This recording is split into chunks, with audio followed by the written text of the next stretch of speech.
have to ready up as well. It doesn't just start as soon as the lobby host hits ready. So it may just be that they're limited to that deck, but they have to just hit that they're ready to start. Now that you mentioned, that's probably a pretty good design. I do like that. And it looks Oh like it's my going to god. be Apex versus Yellow Control. I think this is yellow flying, actually. I suppose it could be actually, but no. Then okay, there's too many ground Never creatures mind. for this to be a flying deck.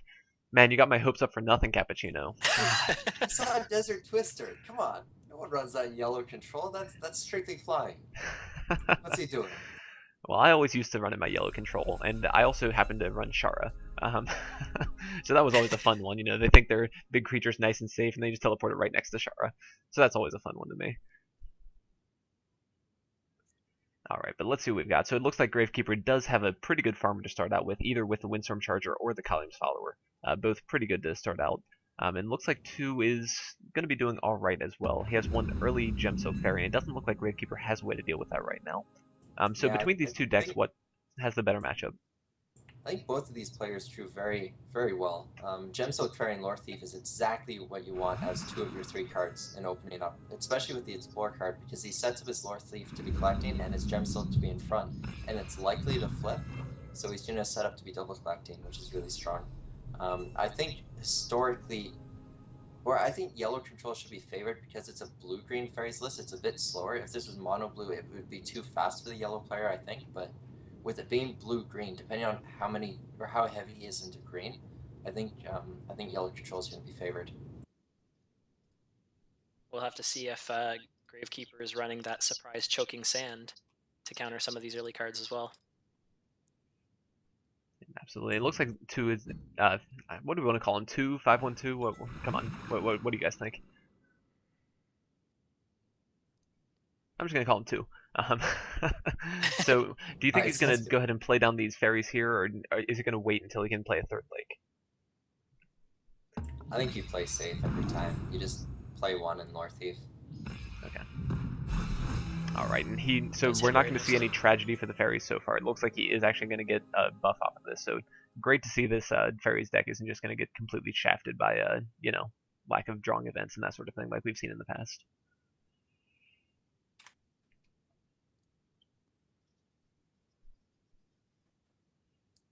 Yeah, I I think like playing early is better to get that harvest, start getting on the wells. Lore Thief also is in a good position where you can get the double land down and harvest off both wells, and the Gemsilk Fairy has flying, so it can move across and not have to worry about the land.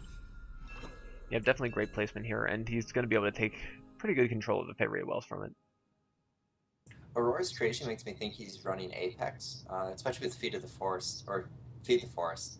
So this looks like an Apex fairies list, which is going to be exciting to see. I really like that Gravekeeper's going up one side. Generally, you'll see a lot of control players decide to build, um, fairly defensive and go to both sides, but that limits your ability to double collect with followers. And from my playing, it seems to be a lot more valuable to go up one side in a lot of the matchups. So I like that he's opting in to do that. Yeah, I think I'd agree with that there. I know that, once again, you were one of the people with your red-yellow control deck. You did this a lot, just going up straight one side, not worrying about your opponent getting into your face or anything like that. So it does seem like Gravekeeper is taking a page out of your book, at least. I don't know if it's a page out of my book. Quite often I only made 4 lands and then drew every turn. I think we'll see 5 out of him and then draw. Yeah, at least. With that Desert Twister, he has to do at least that. Alright, so trying to make some decisions here. It looks like he's going to try to deal with the fairies somehow, or at least set up to be able to do it in the future. Do you think that just trading Windsoul Charger into it twice is a good trade for him? I don't think you want to hit um, because you're worried of a. Unless he's sacking it. That seems wrong. Okay, so he's going to go ahead and sack the follower instead. Now what this does is it allows him to trade into the fairy, and it kind of plays around a buff, because now if a buff does come down on this fairy, it already lost its protection. So I think I'm okay with this play, personally. The only issue with it is the buff that we see that 2 has is Aurora, which would make the fairy a 6/6, which still kills the Deathwalker. Yes, it does kill the Deathwalker, but still, without the protection, it will only trade for the fairy. Yeah. So I think that is still preferable for Gravekeeper as opposed to what it could be. The problem is, though, I think you're going to end up Last Nightmaring it either way if it gets buffed by Mythmaker. So I think, although like you try and get more value out of the Windstorm Charger with his play, I would have still preferred just make a desert and not hit and stay back, just to deny him from double collecting in the spot where the Deathwalker is. And that way you get out a desert and you're not really too worried about hitting it. Because if it gets Mythmaker, you're going to Last Nightmare. I don't think you're going to trade into it. Now at this point, 2 can make a play where he moves this fairy out of the way, and then has the other fairy come up to finish off the Windstorm Charger. It looks like he's not going to do that, though. He's going to go ahead and just play nice and safe, and that's a good thing, because with his Vampire in hand, if that was able to take out both of these fairies, it would have been most of 2's board presence just down the drain immediately. So good awareness there not to play into that Vampire.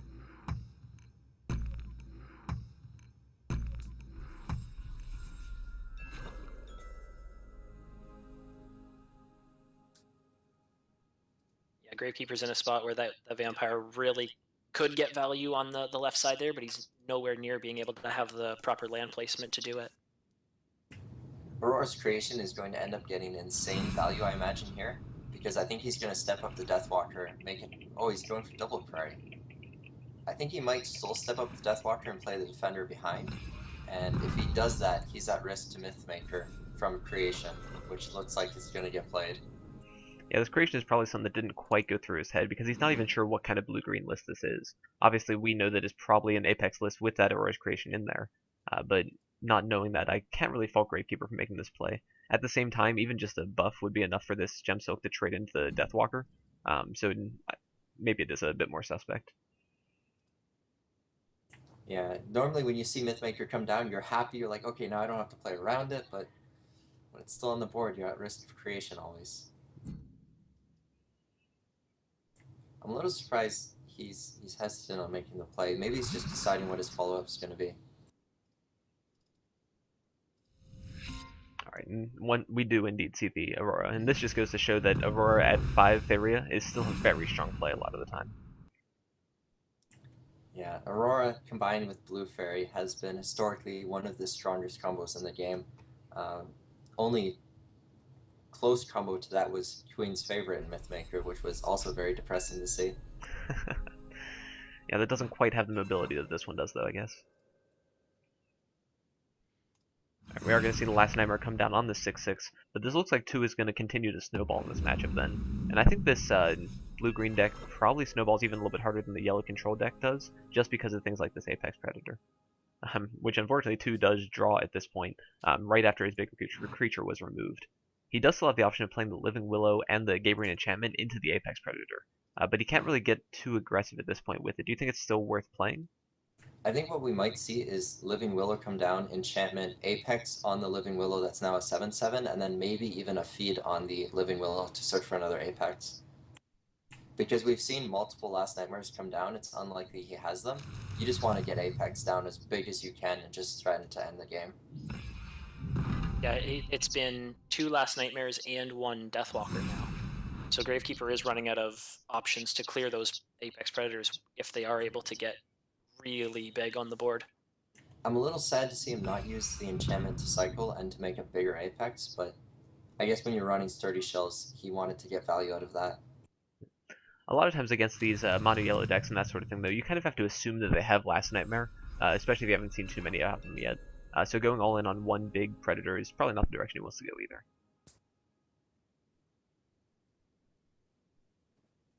It is his last nightmare if he plays it. You know, funny with the card name, but it would be his last nightmare. Alright, and Wow. Gravekeeper's going to go ahead and concede here, and honestly I can't really blame him for that. This was a pretty insurmountable position at this point, I think. Yeah. Alright, so congratulations to 2 for taking the first round, and he is 1 game away from making it all the way into the top 8, which are the ones that will be qualifying for this monthly cup.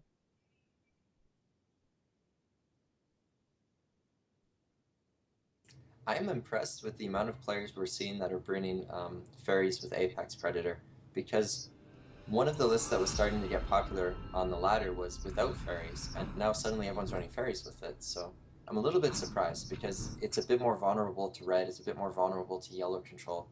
Um, but then again, it's a much more reliable early start against rush decks. And we've seen it be pretty consistent, the cards that are in it between all of the players that have played that deck. Absolutely, and they must be getting a list somewhere. Either that or they've all just been collaborating behind our backs.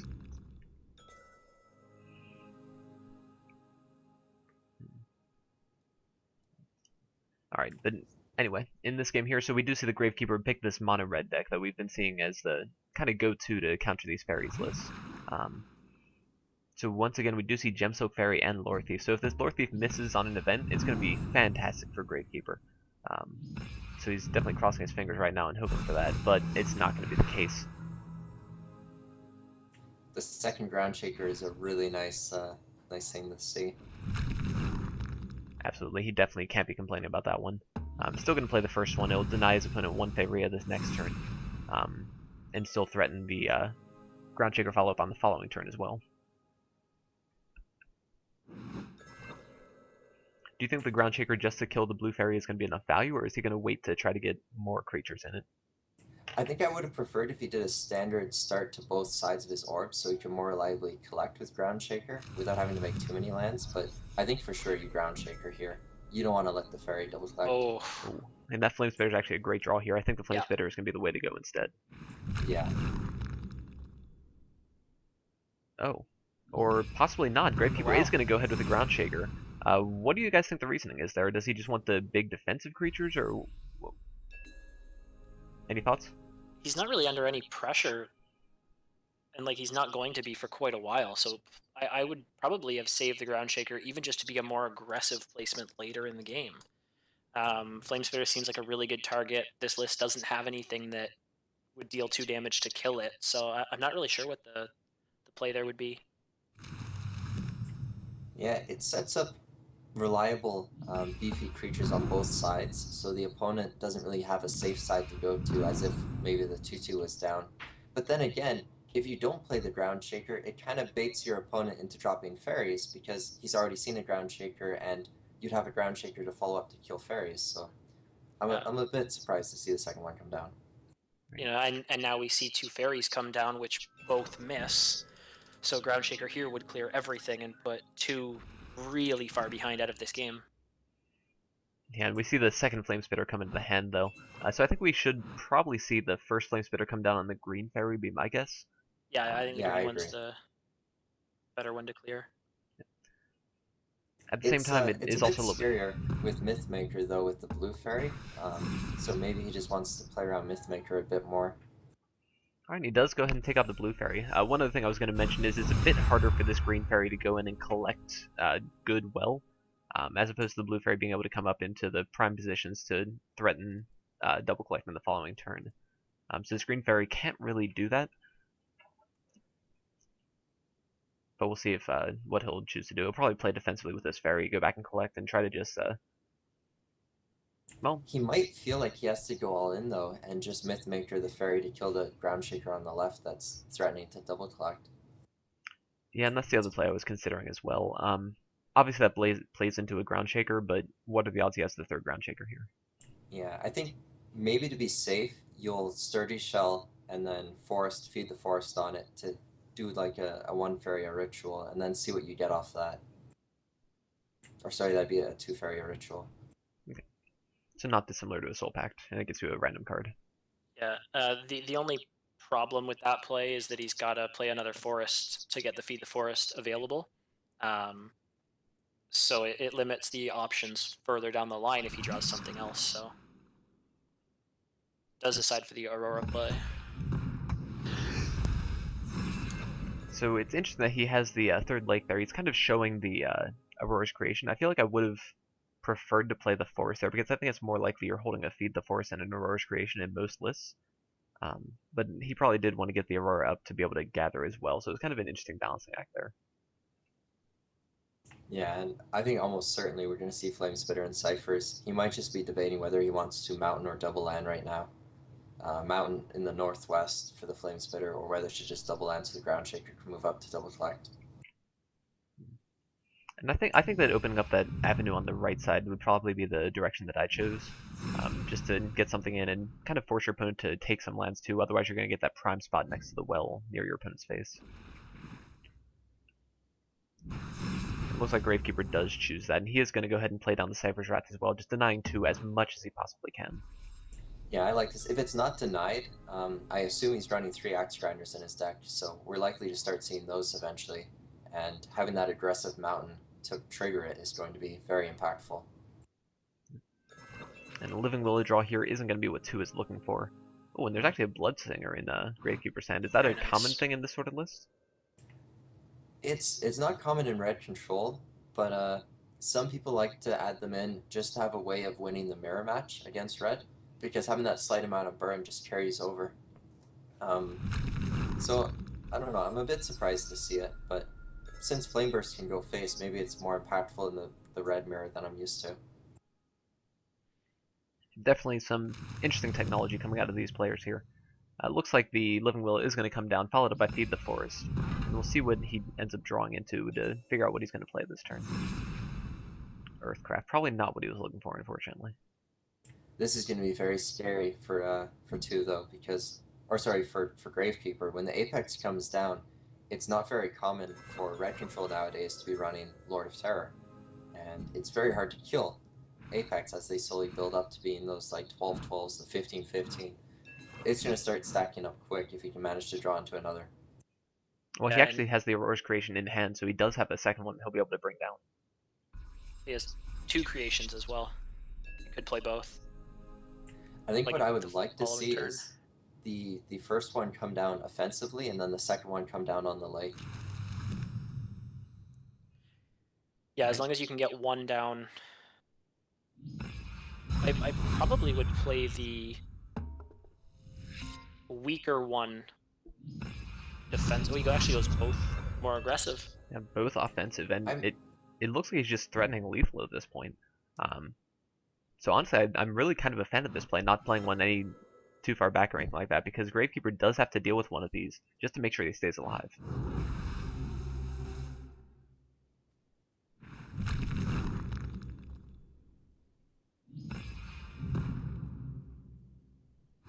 Oh my, and looks like Gravekeeper is going aggressive instead. He will be able to get a creature in the way, so it won't quite be lethal next turn. But he's going to be taking a lot of damage. I'm not sure if I like this, but damn, he's got guts. Absolutely. Wow, so the real question is what 2 wants to do at this point. It looks like he might just be going ahead and playing aggressively, just assuming that his opponent won't be able to kill him. Oh, this That's a is a very really big ballsy gamble. play.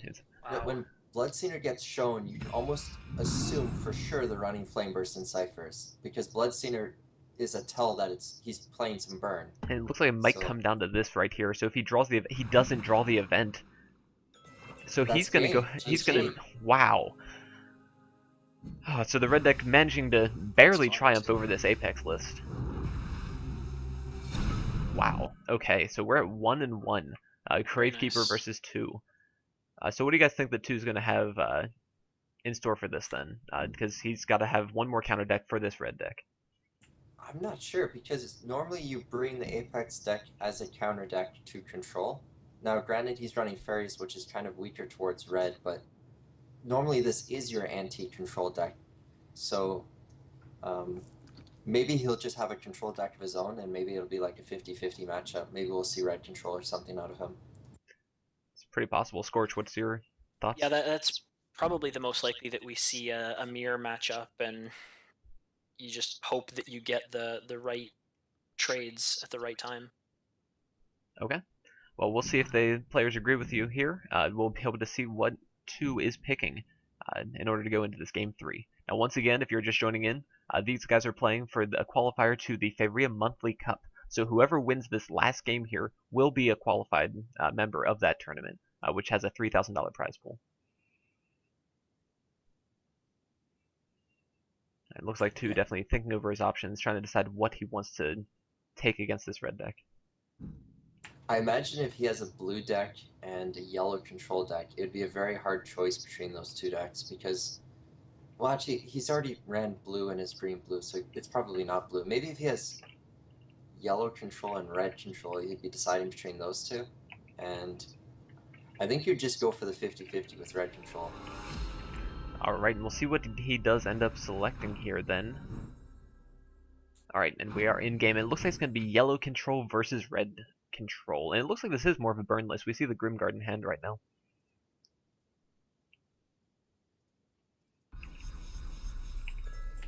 Okay, and it looks like he's playing more of a standard or something closer to what I run with the Outland Ranger as a tech card.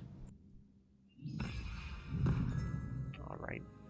So what's a tech against exactly? Is it just something he's trying to, keep his followers alive when they come down against ground shakers, or what's the It's so that you can trigger your chargers to go to 5 attack, or 7 attack with 2 events played. Or if you just can't fire another target and you play 2 events, that and something else, you can get it to 6 attack. So it's a lot of control over your chargers and what attack value you want them to be. Alright.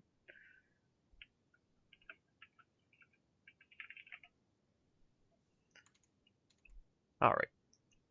So let's see. At this point, what do we got? So it looks like 2 is probably going to try to open up and start with some early farmers like we've been seeing these yellow decks do. Ideally, he wants to draw into a second farmer, though he doesn't really have a good option for it. Gravekeeper is kind of in the same boat. Oh wow, this is actually a red-yellow deck.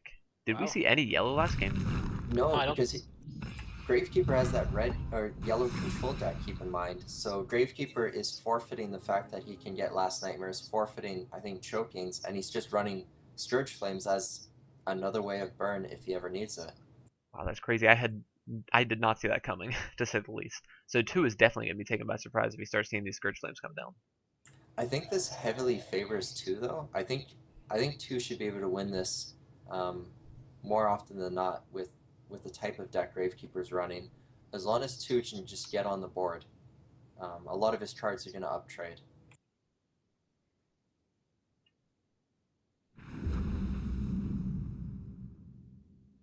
Alright, so we've got something coming down. So it looks like it's going to be a column coming down at least somewhat soon here. Ideally, he would be placing this. I'm not exactly sure that desert placement, to be honest. If I were in 2's position, I probably would have placed the desert right here, right in front of his orb. So Column has the option of going either direction. Most likely to the right because of the placement that Gravekeeper has for most of his creatures. And then he can kind of get around the creatures and end up going for the face eventually. But I think instead, I like where it is because it's going to bait your opponent into hitting with the Grimguard, I'd imagine.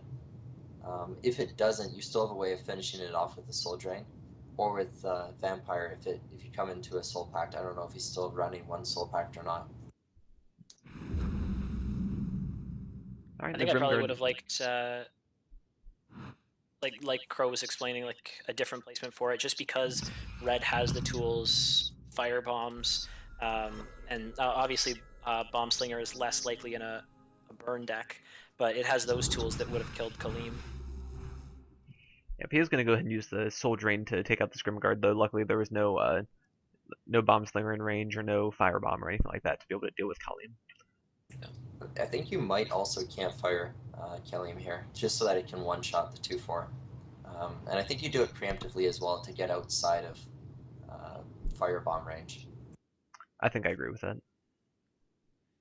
Yeah, that seems like a really strong play here. Now it looks like 2 is thinking a little bit more through this turn than he might otherwise, and that's probably because this desert did come down now. So the jig is up. He knows that this isn't just a mono red deck, and he's probably trying to think through what all he didn't see on the yellow list that could still be in this list here. Yeah, normally you want to set up a desert in the double interwell so that you can set up your followers to be double collecting, but he might be thinking, hey, is it ever going to be safe to do that, or am I going to have to always worry about Scourge Flame double collecting and killing my follower? So I definitely understand spending a long time to think about this. I might even put the desert on the other side. Looks like he opts in the double land, which I'm not sure I like too much, but I can understand being hesitant about deserting in the interwells. And it looks like he doesn't play the campfire on the column. Now obviously Gravekeeper does know that he has it, but he probably just doesn't expect Gravekeeper to want that damage on his Bloodsinger. He probably, is thinking he's just going to retreat it, or, well, probably wouldn't retreat it, but just assume that he's not going to hit into it just to make that Bloodsinger easier to deal with. I'm a bit surprised though. I think I would have hit in with the Bloodsinger regardless, and then played the Groundshaker behind it. Okay, so just kind of forcing that trade instead of giving too many options. Right. Now, Vampire would have been a good answer, but it would have forced him to have the answer. Whereas now he's just reliably getting a good trade. Yeah, he's able to clear everything. Gravekeeper's really behind on the board. Absolutely, and he's even 2 deserts away from playing the Scourge Flames still, and 2 is still at 19 HP as well. This is not a good situation for a vicious deck like this to be in. Yeah, I think here for sure you Desert in the Inner Wells, but I guess not. He's opting in for the more aggressive, or at least more blocking of the opponent. Yeah, now, obviously, Gravekeeper can just kind of move this Groundshaker up and get right past this wall that 2 is making. Well, unless that happens. But, well, so much for that. I was going to make a point there, but it doesn't seem worth it at this point. So Gravekeeper continuing to make his deserts, and it's 1 land away from making this Scourge Flame now. The Scourge Flame is going to be a pretty good answer to Kalim, and it looks like it's only going to be able to single collect when it comes down, though. Yeah, this is hindsight, but if he had gone for the desert play instead of the double query 2 turns ago, it would have enabled him to Windborn this turn and have a very high power play. So it's one of those detriments where if you ever opt in to not make a desert, it's going to hurt you in the later run. Absolutely, and so we do see Scourge Flame come down here. If I were him, I'd leave the Scourge Flame on this square, I believe, just to play around any vampires or anything that might come down, and that is what he does. So we're going to see 2 top deck. Really strong. At the same time, not quite the answer you want. Ideally, you want something like a Soldier in instead, just to take a little bit less damage. But Wind Soldier is still going to be a pretty good answer at this point. Yeah, now you can Wind Soldier and comfortably Windborn Champion, though. And there's not much Red can do against Windborn Champion when they're going into Fourth Area.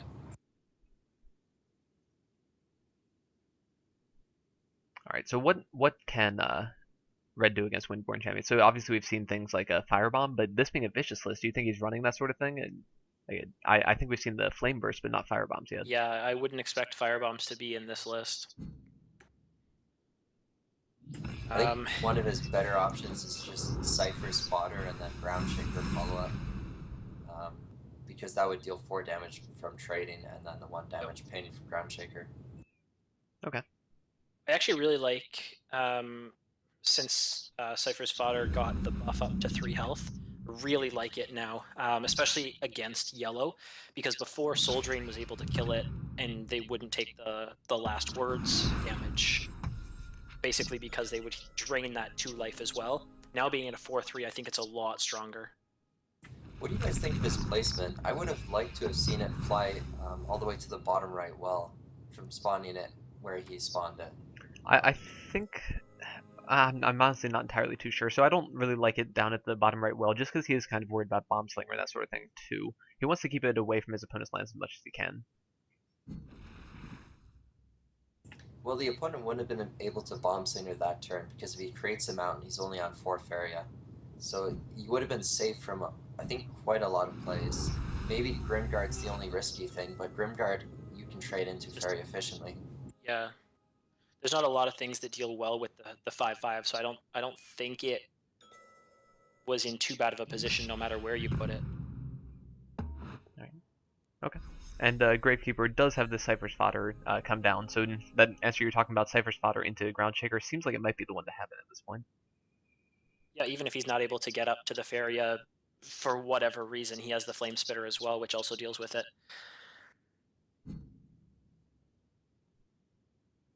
Alright, so it looks like Gravekeeper is at least managing to deal with that a bit, but this Vampire is going to come down and deal with the Flame Spitter and kind of just start putting in pressure from the other side. So I think Gravekeeper's still in a lot of trouble at this point.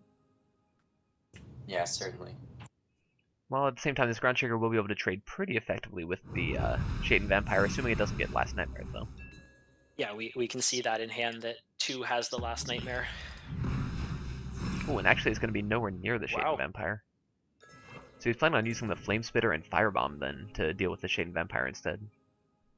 Yeah, I think I like where he put the Groundshaker actually, because typically when I play this matchup, from either side, I prefer to be playing for the Farrier walls because you usually can't all in early on because you'll just run out of Farrier and run out of steam while your opponent's double collecting.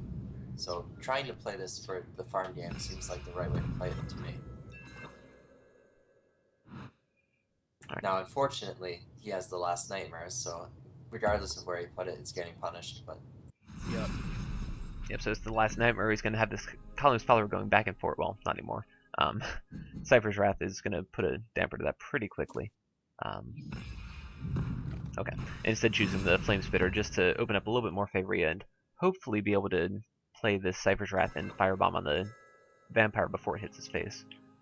oh, what a draw. Yeah, Wind Soldier's a pretty good draw here. He's going to be able to double collect and deal with this Flame Spitter, which denies that play that I just mentioned as well. Now, Yeah. it's possible that he's going to consider that he wants to hold on to it for potential lethal, though. See, this surprises me a bit because he could have Wind Soldiered and just left the Elder behind after trading and double collecting to double collect on the following turn, but it's definitely a bit more aggressive with this line. Yeah, definitely taking a more aggressive line in general, just playing down this Deathwalker, and it still threatens lethal, so Gravekeeper is still going to have to deal with at least one of these creatures. But we do see the Cypher's Wrath come down. Now, it is going to be slightly out of range of the Wind Soldier, but this Column's Follower in hand could get those last points in that he needs. 2 is very close to winning this game and going into the top 8, which qualify for that tournament. Does he have lethal? You just drop the follower, then you... Yeah, it's lethal. GG. If he can spot it, he has lethal. You drop the follower, you step on the mountain, then you make another desert, and then Wind Soldier comes down on the desert. That'll do it. Yeah. Well, it is a little bit difficult one to spot, though, and he doesn't see it by the look of it. Although I guess he could still technically do it. Summon it from the desert. Yep, the well. Wind Soldier on the right side. But it's not on the right side. No, he did not see the lethal. Oh, he missed it. Now, looking at the state of this game, I don't think it'll matter too much. It doesn't look like Gravekeeper has very many good answers. But yes, that was a missed lethal here. Yeah, I take it he's just looking at the game like, okay, how do I lose? How can I make sure I win? And he's just setting that up, and he's not really too worried about actually finishing him off. Oof, Flame Burst. Yep, just a little bit off here. Yeah, And Gravekeeper 2 came will very take close it. there. So congratulations to 2 for making it into the top 8 and qualifying for the Favoria Monthly Cup for the month of June. Big congratulations there. That's our first qualifier on this stream. Very nice. Really great to see him. I know he's a pretty popular member of the community, so it's really great to see him coming in and taking this spot here.